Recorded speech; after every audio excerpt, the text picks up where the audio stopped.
Assalamualaikum warahmatullahi wabarakatuh. Waalaikumsalam warahmatullahi wabarakatuh. Alhamdulillah, innal hamdalillah nahmaduhu wa nasta'inuhu wa nastaghfiruh wa na'udzu billahi min shururi anfusina wa min sayyiati a'malina man yahdihillahu fala mudilla lahu wa man yudlil fala hadiya lahu. Asyhadu an la ilaha illallah wahdahu la syarika lahu وأشهد أن سيدنا محمدا عبده ورسوله.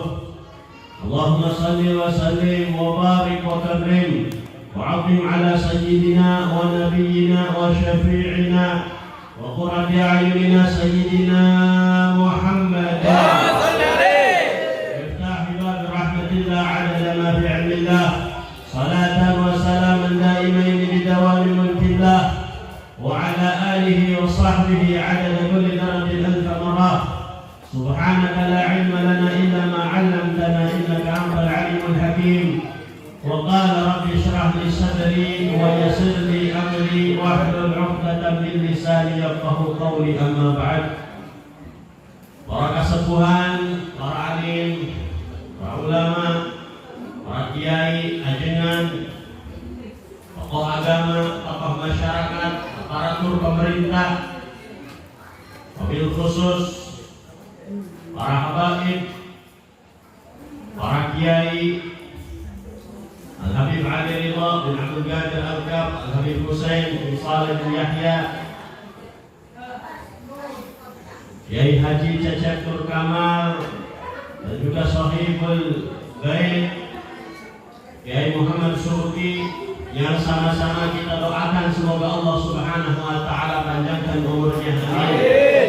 Mudah-mudahan selalu dijaga oleh Allah. Amin. Terus bisa membimbing kita di dalam mendekatkan diri kita kepada Allah Subhanahu wa taala. Amin ya rabbal alamin. Kaum muslimin wal muslimat rahimakumullah. Alhamdulillah. Puji syukur kita kepada Allah Subhanahu wa taala.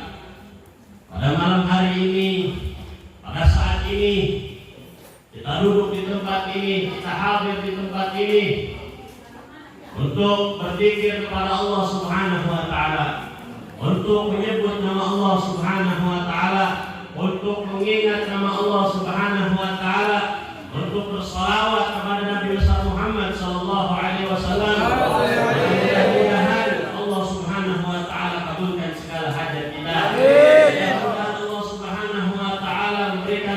Kita keistiqamahan dan hadir majlis-majlis macam pada malam hari ini. Amin ya rabbal alamin. Kaum muslimin dan muslimat rahimakumullah. Rasulullah sallallahu alaihi wasallam beliau bersabda, "Ma min qaumin ijtama'u yadhkuruna Allah azza wa jalla la yuriduna bidzalik illa wajhahu illa nadahu nadin minas samaa'i qumu maghfuran lakum wa budilat sayyi'atuhu hasanat." Ngerti apa enggak, Bu? Sini ngerti ya? Tidaklah suatu kaum, tidaklah suatu golongan mereka berkumpul di suatu majelis, di suatu tempat semacam kita sekarang pada malam hari ini, dan mereka berzikir kepada Allah Subhanahu wa taala, menyebut nama Allah Subhanahu wa taala, mengingat nama Allah Subhanahu wa taala, la yuriduna bidzalik illa wajhahu. Tidaklah mereka, kaum mereka, golongan berkumpul di tempat tersebut, tidaklah mereka menginginkan itu kecuali karena mengharapkan ridha dari Allah Subhanahu wa taala. Illa nadahu nadin minas sama, kecuali malaikat yang ada di langit, malaikat penghuni langit itu mereka akan memanggil kepada orang-orang yang berzikir di majelis semacam pada malam hari ini. Memanggil untuk apa? Mereka memanggil kepada kita, anqumu maghfuran lakum, berdirilah kalian dari tempat duduk kalian dalam keadaan dosa-dosa kalian telah diampuni oleh Allah. Amin. Wa budilat sayyi'atuhu hasanat, dan kejelekan-kejelekan kita akan diganti oleh Allah Subhanahu wa taala menjadi kebaikan-kebaikan.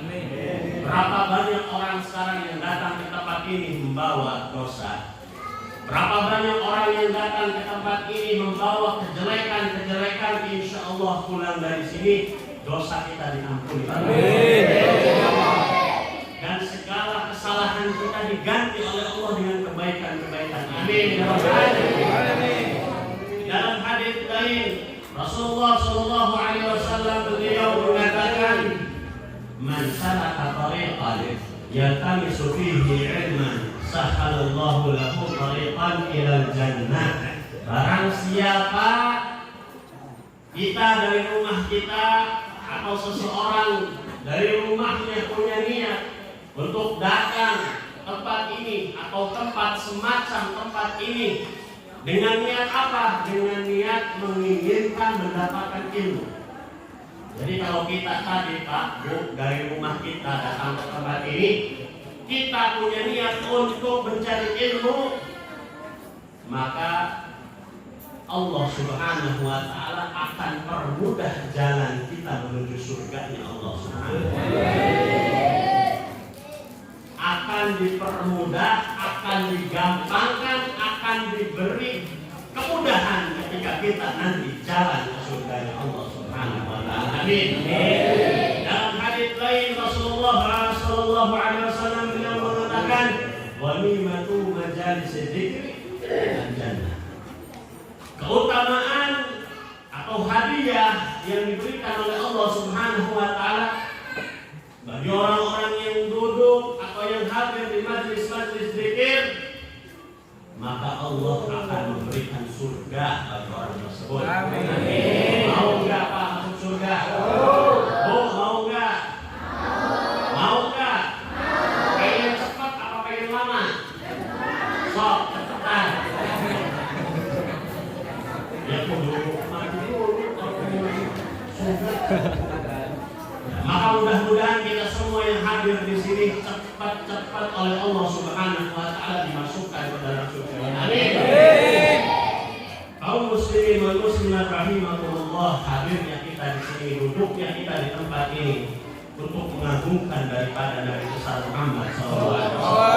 Memperingati kelahiran Nabi besar Muhammad SAW. Orang yang di dalam hatinya enggak ada takdim, orang yang di dalam hatinya enggak ada rasa untuk mengagungkan kepada Nabi besar Muhammad SAW, dia di dunianya saja sudah dihukum sama Allah. Alhamdulillah. Orang yang di hatinya tidak ada rasa gembira, orang yang di dalam hatinya tidak ada adab kepada Nabi besar Muhammad SAW, maka orang tersebut di dunianya saja sudah dihukum sama Allah Subhanahu wa taala. Na'udzubillah. Di dalam sebuah kitab diceritakan, di dalam Athar Saleh, di situ diceritakan bahwasannya malaikat Jibril itu pernah bertemu dengan seorang malaikat. Malaikat Jibril ketemu sama malaikat. Malaikat yang ditemui oleh malaikat Jibril ini adalah malaikat yang sangat mulia. Malaikat yang ditemui oleh malaikat Jibril ini adalah malaikat yang agung, karena ketika itu malaikat yang ditemui Jibril ini sedang dilayani oleh malaikat-malaikat yang lainnya, bahkan sampai ngantri, Pak. Sampai ngantri itu malaikat pengen melayani atau pengen khidmah kepada si malaikat ini. Bahkan dikatakan oleh malaikat Jibril ketika itu, bahkan setiap nafas yang dikeluarkan oleh nafas si malaikat tersebut, terciptalah malaikat-malaikat dari nafas itu.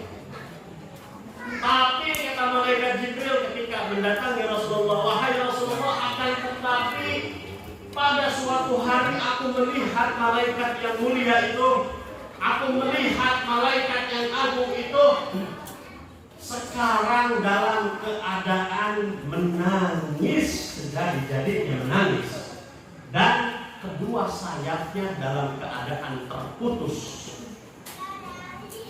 Maka malaikat Jibril ini bertanya, wahai malaikat, engkau dulu ini sangat mulia. Orang atau malaikat-malaikat ini melayani kamu sampai antri, sekarang kamu kok dalam keadaan seperti ini? Kata malaikat Jibril.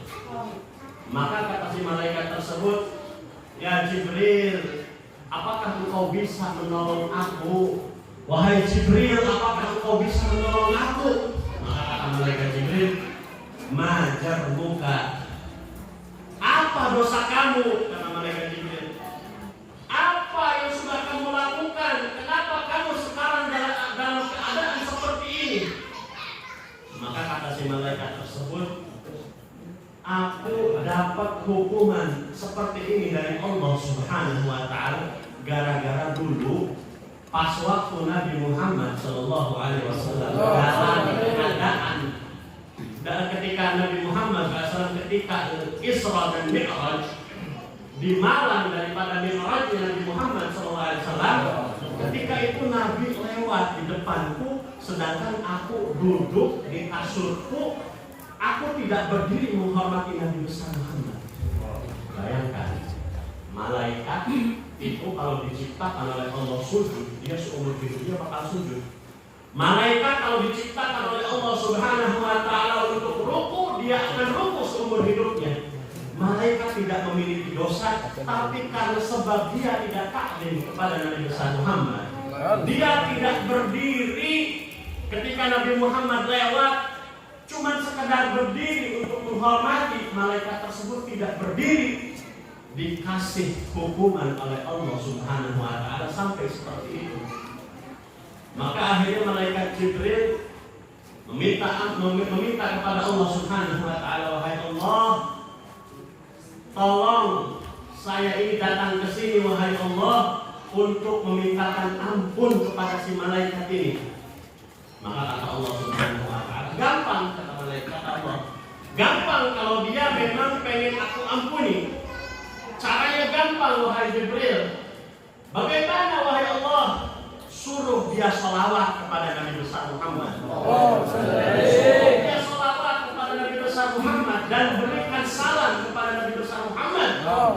Maka akhirnya si malaikat tersebut bersholawat kepada Nabi besar Muhammad dan memberikan salam kepada Nabi besar Muhammad. Akhirnya Allah Subhanahu wa Ta'ala menggantikan dua sayap yang lebih bagus lagi.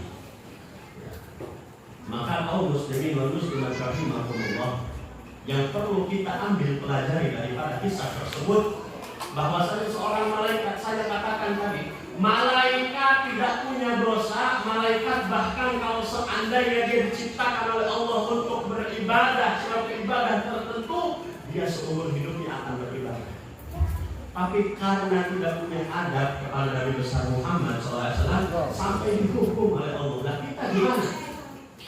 Kita orang yang dipenuhi dengan dosa, kita yang setiap waktunya selalu lupa kepada Allah Subhanahu wa Ta'ala, kita yang setiap saatnya bermaksiat kepada Allah Subhanahu wa Ta'ala, tambah lagi kita tidak ada rasa taklim kepada Nabi besar Muhammad SAW. Maka ya bagaimana? Maka bagaimana kita ini? Maka kalau bukan karena syafaatnya Nabi besar Muhammad Sallallahu Alaihi Wasallam, kalau bukan karena syafaatnya Nabi besar Muhammad Sallallahu Alaihi Wasallam, siapa kita ini, Pak?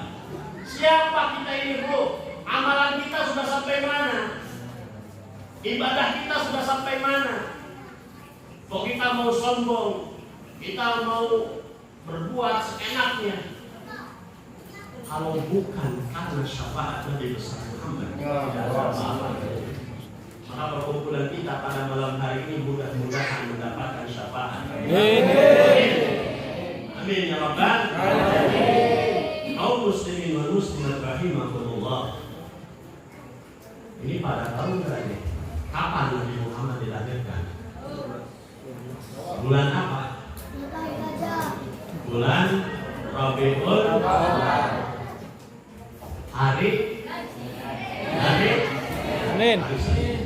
Nabi besar Muhammad Sallallahu Alaihi Wasallam dilahirkan pada hari Senin dan di bulan Rabiul Awal. kalau kita sekilas memperhatikan, kalau dipikir-pikir ini yang namanya bulan mulia itu di hadapan Allah Subhanahu wa taala ada berapa? Ada 4. Ada 4. Ada bulan Rajab, bulan Muharram, bulan Dzulqa'dah, bulan Dzulhijjah. Kenapa kok Nabi Muhammad tidak dilahirkan di bulan-bulan itu saja? Kenapa harus di bulan Rabiul Awal? Dan juga kenapa kok harus hari Senin, Pak? Kenapa tidak hari Jumat? Padahal kita tahu kelebihan atau keutamaan hari Jumat. Betul? Maka para ulama mengatakan, kalau seandainya Nabi besar Muhammad SAW dilahirkan di bulan Rajab itu sudah mulia. Kalau Nabi besar Muhammad dilahirkan di bulan Rajab, berarti Nabi Muhammad itu mulia karena sebab bulan. Tapi Nabi Muhammad dilahirkan di bulan Rabiul Awal yang tidak ada kemuliaan, maka bulan Rabiul Awal menjadi mulia sebab Nabi Muhammad. Kenapa Nabi Muhammad tidak dilahirkan di hari Jumat? Kalau Nabi besar Muhammad dilahirkan pada hari Jumat, Nabi besar Muhammad dapat kemuliaannya karena hari Jumat. Tapi sama Allah dilahirkan Nabi Muhammad waktu hari Senin, maka ketika itu hari Senin yang tidak ada kemuliaan menjadi mulia dengan sebab Rasulullah. Ini menjadi dalil bagi kita. Ini menjadi dalil bagi kita, Bu, bahwasanya segala sesuatu yang ada hubungannya dengan Nabi besar Muhammad, segala sesuatu tersebut menjadi mulia. Apapun itu, bagaimanapun itu, kalau dia punya hubungan dengan Nabi Muhammad SAW, maka dia menjadi mulia. Jangan jauh-jauh kita berpikir, maaf ini, kalau ada seorang kiai misalkan, atau seorang habib, dia punya sandal itu sudah jelek, sandalnya sudah jelek. Kira-kira ketika si kiai tersebut datang atau si habib tersebut datang, kira-kira kita mau nggak untuk mengambil sandalnya ini? Untuk tabaruk. Padahal sandalnya jelek, sandalnya jelek. Tapi apa? Tapi yang punyanya siapa? Kiai. Yang punyanya siapa? Habib. Ini membuktikan bahwasannya sesuatu kalau ada hubungan dengan orang yang mulia, maka sesuatu tersebut walaupun sejelek apapun, sesuatu tersebut akan menjadi mulia. Begitu juga ketika kita semua yang hadir di sini, kita yang duduk di tempat ini, kita memiliki hubungan, memiliki ikatan, memiliki ta'alluq dengan Nabi besar Muhammad SAW.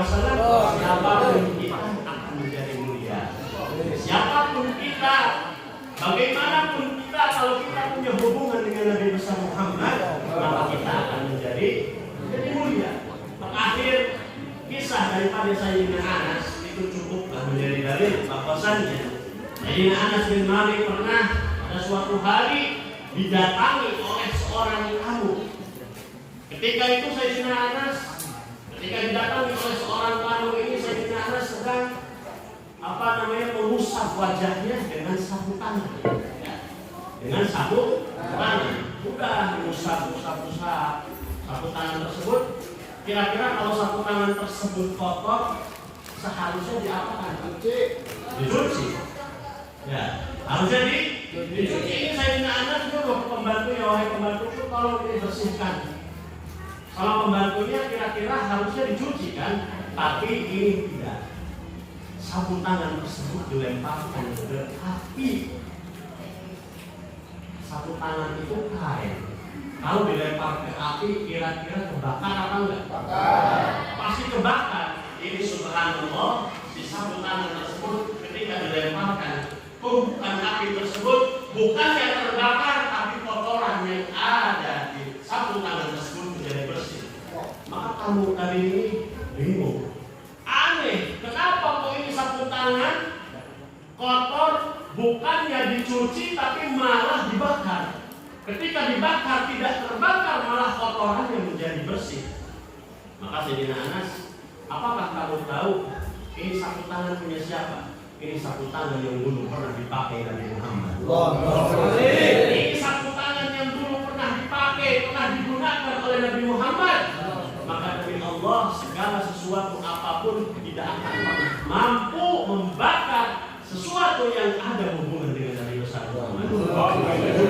Ketika hati kita, ketika diri kita punya hubungan dengan Nabi besar Muhammad, maka dari Allah tidak akan pernah terbakar oleh api neraka. Maka mudah-mudahan semua yang hadir di sini khususnya lalu memiliki sambung, memiliki ikatan, memiliki hubungan dengan Nabi besar Muhammad SAW, sehingga api neraka kelak tidak akan mampu membakar kita dan Allah Subhanahu wa taala memasukkan kita ke dalam surga-Nya. Amin ya rabbal alamin. Allahumma hdina bil huda waj'alna mimman yashaa'u ridha wa la tuwallina waliyan siwak wa la taj'alna mimman qala ma'amaka wa 'asa. Hasbunallahu wa ni'mal wakeel, ni'mal mawla wa ni'man nasir. Wa sallallahu ala sayyidina Muhammad wa ala alihi wa sallam. Alhamdulillahi rabbil alamin. Wassalamu alaikum warahmatullahi wabarakatuh.